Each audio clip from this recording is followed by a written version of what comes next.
Hello, everyone, and welcome to EduMatch. So follow along with us on Google Plus at bit.ly/tweettalk53, as well as on Twitter with the hashtag EduMatch. Thank you so much for joining us at a very special time this week. If you are interested in being the featured EduMatch person of the day and growing your PLN and making all of these amazing connections with other awesome educators all around the world, then please visit us at edumatch.org. So definitely wanted to give a huge shout out to our friends at EdCamp Global. EdCamp Global will be going on this Friday and Saturday, so starting at 8 p.m. Eastern Time, going all the way to 8 p.m. Eastern Time the next day, so the 29th and the 30th. Be sure to check that out, a fun free day of learning. So edcampglobal.wix.com/edcamp. So tonight's topic, we are going to hear it from the students. So we have a fantastic panel of students in front of us right now. And we're going to be asking them questions about their perspectives on technology. So I'm going to pass it over to our phenomenal moderator, Ron Madison. So please take it away, Ron. Hey, everyone. I'd like to welcome everyone. I have my daughter, Rachelle, my oldest. She is now a sophomore. Aren't you a sophomore? Yes. I got it. Dang it. in high school and with technology, and right now you can hear the rest of them, so if I jump up, that means I'm lovingly choking children in the background. So anyway, we'd like to have everyone introduce themselves. I see we'll start with A.J.M. as we go across, because that's all I can see, their initials down on the bottom.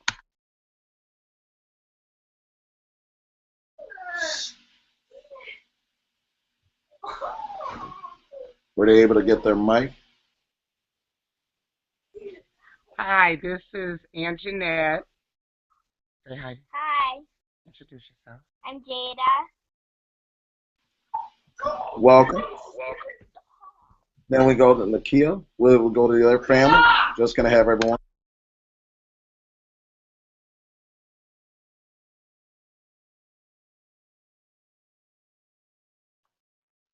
All right, so Knikole, if you could please introduce yourself and your lovely family. Hey, I'm Knikole. My name is Kayden and I'm 5 and I'm going to kindergarten. Hi, my name is Kayden and Are you 5? I'm 5 and I'm going to kindergarten. I'm Paul. I'm 12 years old and I'm in the 7th grade. Fantastic. All right, great. And then next we'll go to Lennon. Hi, my name's Lennon. I'm a high school senior, and I'm also a Latin teacher for actually 7th and 8th grade. So. Fantastic. And then Marialice and Curran. Let's get her.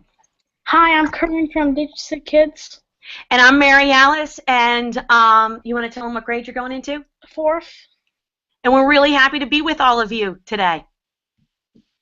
Fantastic. We're so happy to have you here. So I'm going to pass it back to Ron right now. Well, thank you, guys. The first question I want to start off with is, what is high tech to you? What does high tech mean to you as a student? So I guess I'll start and I'll shoot that as my own, and then we'll just bounce and go back across if you guys have that. So Rachelle, when you hear the word high tech, what does that mean to you? High tech, like just for technology. I'm not gonna speak for you. Okay. I'm trying to be clear. I think that high tech is something that challenges me more, something that I have to think about and use like different ways to figure something out. Like if I'm using a computer and I don't understand, then I think it's high tech. Oh, see, I almost gave you a pen for a minute because I was thinking high tech. Well, that could be high tech to somebody. Okay. Well, anyway, do we have anyone else that would like to share what does high tech mean to them? Any of our students that we have on here? I see a head nod. Yeah, AJ.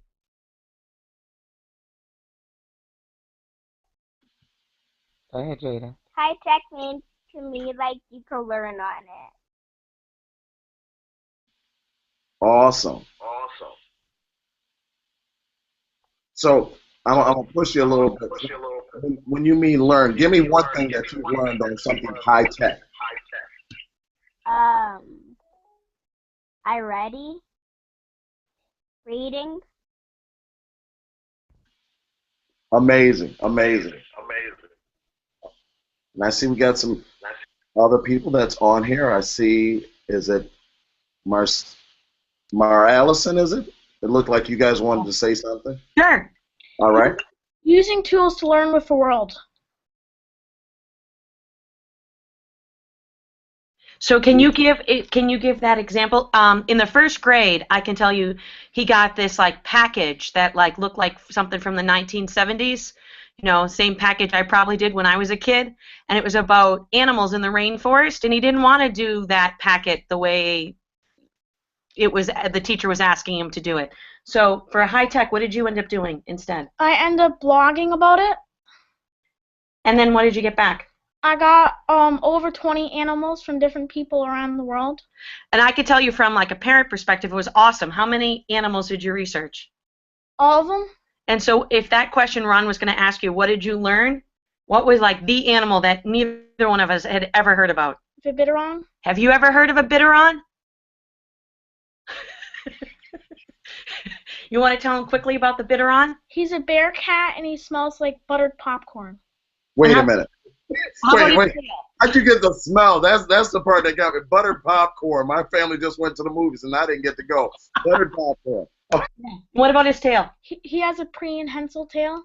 And so this is like to us, like this was when he was in the first grade. Perfect example of high tech and what you got to learn from it as a result.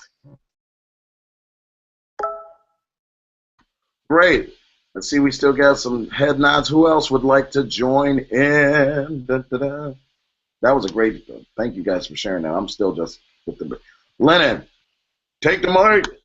So, of course, high tech is sort of an interesting word since I teach a dead language. But in terms of high tech, I think especially in my classroom, it's looking at using technology, not even technology, but your resources. So how can we turn a whiteboard into a high tech piece of teaching technology, but also looking at, I go to a school that uses one-to-one high tech, so we use a lot of one-to-one technologies. We use Canvas, Blackboard, lots of learning management systems, but to me, I think high tech is transforming something and using it in a way that is innovative and creative.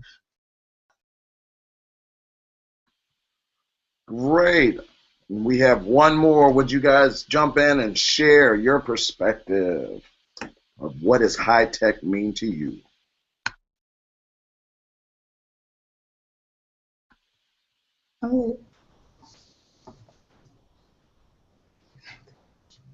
Before you do this, help me out to make sure I got this right. Say your name for me, because I choked. I did. Kayden. Kayleigh. Okay. And if I say it wrong, just correct me again. All right, so tell me, what does high tech mean to you guys? High tech means like recreating and sharing with the world. Using what? Using technology. So tell them about like what you did, what you got to do with the pilot program this year, and how you did things differently because of what you got to use. We didn't use paper and pencil a lot. We just used a computer and did our assignments and turned them in on the internet and sent them to our teacher. So when you said you turned them into the internet, did you email them to your teacher, or were you using Google Apps for education? What tool were you got? Well, you could use Microsoft. Well, sir, we use Google Classroom. Okay. How was using Google Classroom? When they first introduced that to you, how was that? It was difficult for the other students, but I got it a lot because I was mostly focused on internet before I was introduced to the school. So it was really easy. I liked how you said the other students. You let us know right away that you were smooth with this stuff, so you must have been the go-to person in the classroom. I love that. Okay, now, one of our second questions, what was your first big tech device that you used in the classroom? Since we got you right now, if you'd like to fire it off, and then we'll bounce to one of the other students. Now, if I'm throwing it at you too fast, you can look at me and nod and say, no, Mr. Ron, let's go with somebody else. My computer. which is that's all we use, a computer. What type of computer? I think it was Windows. It was a laptop. Yeah, it was a laptop. It was a laptop. Laptop? Windows? What version of Windows? I have no idea.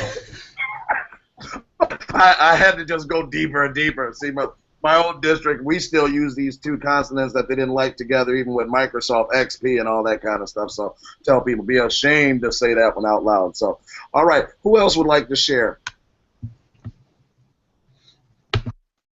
I don't have a device at school, but I have a Chromebook at home. Are you able to ever bring your Chromebook to school? No. It's heartbreaking. Have your district ever thought about either bring your own device or any other teachers have tried that, or have you guys even mentioned that to your teachers? Well, we definitely try to push this big old rock up the hill. This is something that we address on a regular basis with our school district. We can tell you we did something a little controversial. I went in as a mystery reader this year, and instead of actually being the mystery reader, I connected with Sarah and Derek Larson, and they were our mystery readers. So we had virtual mystery readers just to try to introduce something new to the school. But where is the technology if you're going to use any technology at your school? In the computer lab for testing. All right, can you emphasize it again? When do you use technology? In the computer lab for testing. For testing. What state are you guys in? Connecticut. Yeah, we treat kids like that in Michigan too. Yeah, we change the online testing all the time and get excited, and then it's like, don't touch after that. So that's bad. Yeah. And we have our first family, A.J.M. Share a little bit if you don't mind.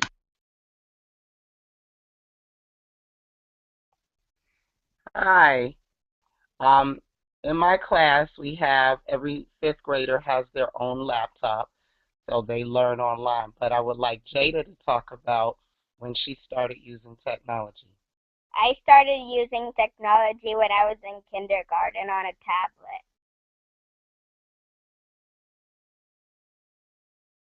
Now, what grade are you in? I'm in second going to third. Tell them what program you used in kindergarten. I heard Mama ask the question, so I was quiet. So. What program did you use in kindergarten? I used ABC Mouse. And then in first and second grade, what did you use with your teachers? I used the computers, and I also used iReady. And you use code? Yes, too. And Scratch. So at our school, technology is integrated from kindergarten all the way up to fifth grade. So, Mom, what is your favorite tool to use with your students again? Yeah, my favorite tool to use, we use Schoology this year, and I was listening to the young man talk about email his assignments. So my fifth graders use Schoology. Next year we're going to Canvas. And also we use the Office 365 platform for PowerPoint, OneNote, and Sway. Lennon, I saw you get excited, so why don't you jump in? I use Schoology. I teach an online Latin class, and I also use Schoology. And my current high school uses Canvas. I think I like both of them. I do prefer Canvas over Schoology, but I really think that online learning platforms are really good ways to help students feel empowered about their learning because they're able to access the content at their own pace. And while the teacher is guiding them, it's still a great way for them to be able to have a bit more control of what they're viewing, when they're viewing it, and they aren't really limited to the 8 to 3 schedule.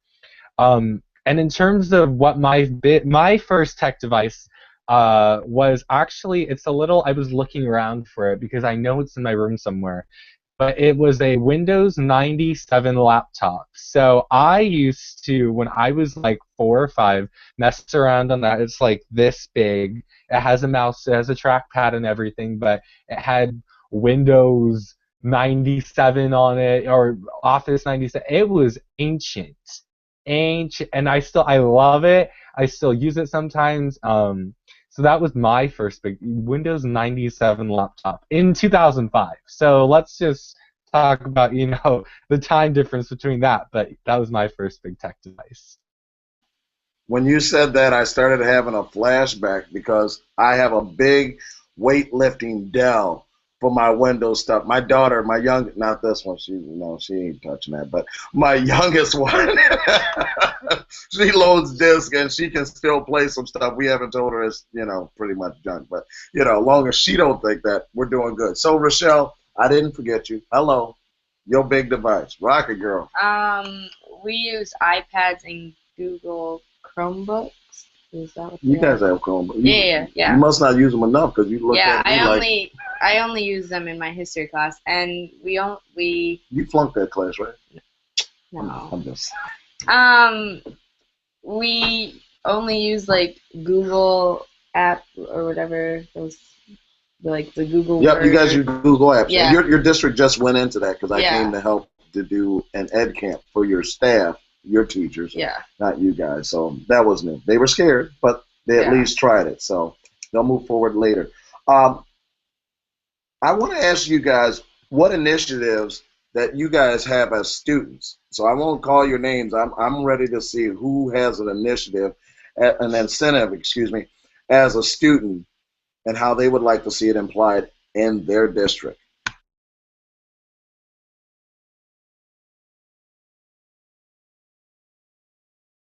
I see the hand. The Curran. You all ready, buddy? You got it? I'm seeing the hands go up. The mom, she's looking excited. Just unmute the mic and let's go for it. Go, go, go, go, go. You got the nod. Yeah. Digital Kids. So we're starting. And in fact, we were hoping the website was going to be ready, but it's not quite ready yet. But we will tweet out this form. What is DigCit Kids? Digital citizenship for kids by kids. So we've been adding with our EduMatch hashtag, the hashtag DigCitKids. And why did you want to start DigCitKids? Because I want everybody to have digital access at school and home. So that's really, you gave a TED Talk in the spring, TEDx Youth Talk, and you notice that they were all high school kids. Why is everybody waiting to talk to kids when they're in high school? So you said, Mom, can we do something? And so we're launching this DigCit Kids, and it's going to be a student ambassador program. And what are the students? What do we want students to do? Monthly challenges. So we need help. We totally need help creating these monthly challenges that will empower students, amplify student voice, and create student leaders in the classroom. You in? That is cool. I like what you're saying, and I think you can get some sparks going on around here. So Lennon's giving a head nod. AJ, are you guys ready to share what your incentives is?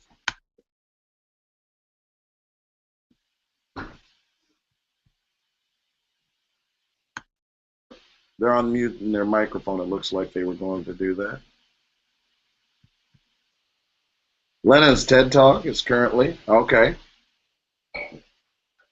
Lennon, would you mind jumping in? I just want a live mic because I can talk a lot. Yeah, absolutely. Well, it was so I'm part of a group called Educators Rising. We're a national organization for rising teachers, and it was a mock TED Talk. It wasn't actually a TED sponsored event, but it followed the TED rules, not the 10 commandments. It's the TED rules. It's the 10 TED Talk rules, and it was about student voice, and it really covered student voice in terms of how we can use Katy Perry to understand our classroom needs. So I used Katy Perry's song Roar to look at the issues within student voice. So the first step in her first verse is realization. So we talk about, I used to bite my tongue and hold my breath. I was scared to rock the boat and make a mess. We all as students don't have voices. We don't have choices. We don't have a say. Our second is objection. So you held me down, but I got up. So her second verse. So we're objecting to sitting down and staying there. Our third is action. So now I've got the eye of the tiger. And her fourth is results. So we're seeing that our students are becoming their own heroes. They went from zero to their own heroes. So it was really looking at that in terms of not only Katy Perry helping us to understand that, but research. So we looked at the Pygmalion effect and a bunch of the trifecta of empowerment, so giving students motivation, intrinsic motivation, student voice, which we see can close the achievement gap and help to improve schooling, and the third being making sure that our students feel safe and secure. So it was that trifecta, and I used Katy Perry to do it. So great, I love that. I believe the Washington family, AJ, are you guys ready to share? I see the baby's beautiful face. Dun-da-da. I can't hear you though, so I think you're still muted. Can you hear me now? I can hear you. Okay. Something we're very passionate about is coding and STEM. So we are pushing STEM in our region, particularly in Broward County. My daughter and I went yesterday to Women of Color in STEM. So we're pushing women and girls to improve their skills in math and science and technology and engineering. That's a very huge initiative in the Southern Florida region. So Jayda and myself, we go to a lot of events. We talk about the younger you learn to code, the younger your critical thinking skills are. And also, Jayda is a chess player, so we've also been with the First Moves organization, encouraging second and third graders to play chess. Jayda plays on Chess Kids. You want to talk about Chess Kids? Yes. Go ahead. Chess Kid is about where you learn chess and you get a verse online. And how does it help you think? How does it help you with thinking? Cause it helps your brain think a lot more in chess. It's a strategy. Are you good at chess? Yes. Well, then I won't play you. Okay. Knikole, would your family like this trip? I'm sorry, sir. Could you repeat the question? Rachelle, could you help me with that question? My daughter's like, heck no, I can't help you. No. Anyway, what is your initiative as a student? What would be your incentive with technology? What would you like to see to be impacted in your district? I would like, wait, let me come over. I would like to see the younger kids use technology faster. Kayden and Kayleigh were just talking about, share with them, where do you guys get to use technology more? At school or home? At home. At home? What do you guys use at home? On the computer, tablets, and phones, and yes. Would you guys like to use technology at school? Yes. Yeah, I would just like to see kind of what what the speaker before said. I would like to see the younger kids use it faster because they're sponges, and kind of like what she was saying, it really helps with their critical thinking and their problem solving. And it gives them lifelong skills that they can transfer over. I know that our district has a new initiative. I'm actually going to be supporting some pre-K through second grade teachers, so that really is a passion of mine to get the kids connected and get them using those type of things earlier. Did you guys participate in Hour of Code? Paul did. Yes, sir. And I was asking Knikole, did any of your younger children get to do Hour of Code, or did you guys do that as a family at home? Because I heard you talk about the younger kids getting the opportunity. Yeah, we did it district wide, but Kayden and Kayleigh they were in pre-K last year. So the pre-K kids kind of got left out. We do a district-wide hour of code, but I think it's geared towards older kids. I am going to ask that we kind of help, because even the younger kids can even do some unplugged activities. We had a kind of a digital fair, and the two of them, they got to do some unplugged activities, and they loved it. Just introduce them to, give them a problem, give them some tools, and step back and see how they creatively solve them. Kayleigh doesn't want y'all to see me today. That's Kayleigh, mom look nice. Don't worry about it. She got it covered. So one of the things that I did with younger students, I paired them up with older students as they did like the coding. So the older students would read with the younger, and the youngers would then do the action. They would move the mouse and those type of initiatives, at least to introduce them, to get them used to it. And I love the unplugged version. Different classrooms and teachers who would take the boldness to map out, like, how could you get to the gym, that they would do an unplugged version and map that out and have kids, how many steps that you go through, use other curriculums, how to write it up, simple words, different grade levels to do that. Rachelle, would you like to share input, or do you want me to just move on? Great. All right, so now we got to get ready to wrap up. So if anyone would like to share, what is your favorite tool and or device and why, and we'll keep it short because it's already 4:26 Eastern Standard Time.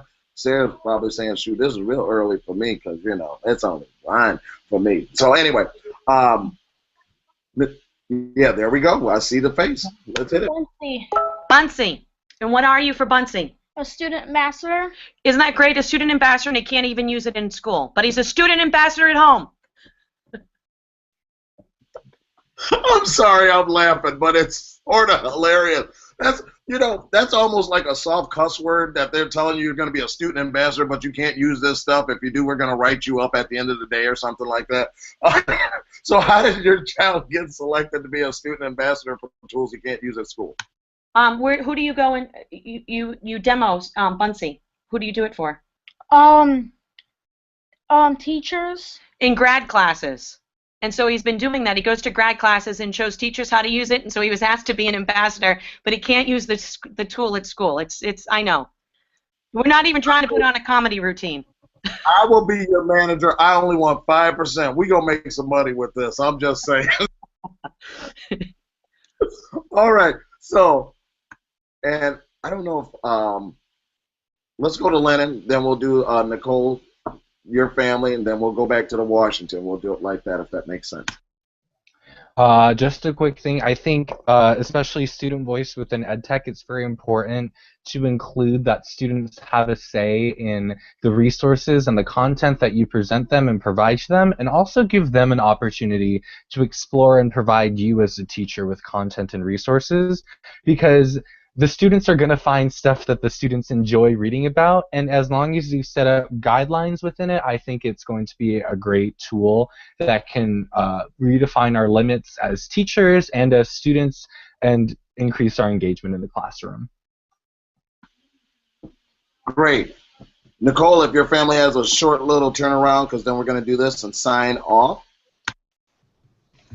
I agree with what I was actually talking to some teachers. I believe that, and I think that's really cool to be a student ambassador too. I wanted to say that teachers and students, they need to have a voice in these things that companies are creating for teachers and students to use.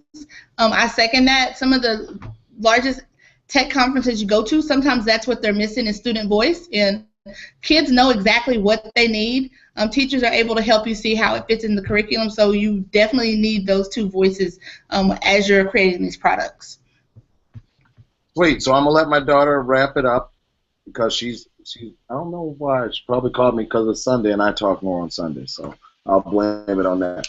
Daughter, initiative, go. You got 30 seconds. Okay. I agree with what Lennon said. I think that like some students, they all don't like learn the same. So like I prefer to like use like iPads so I can use flashcards on it, and other people like to research things. So I think we should be able to like within a balance have like different ways to learn.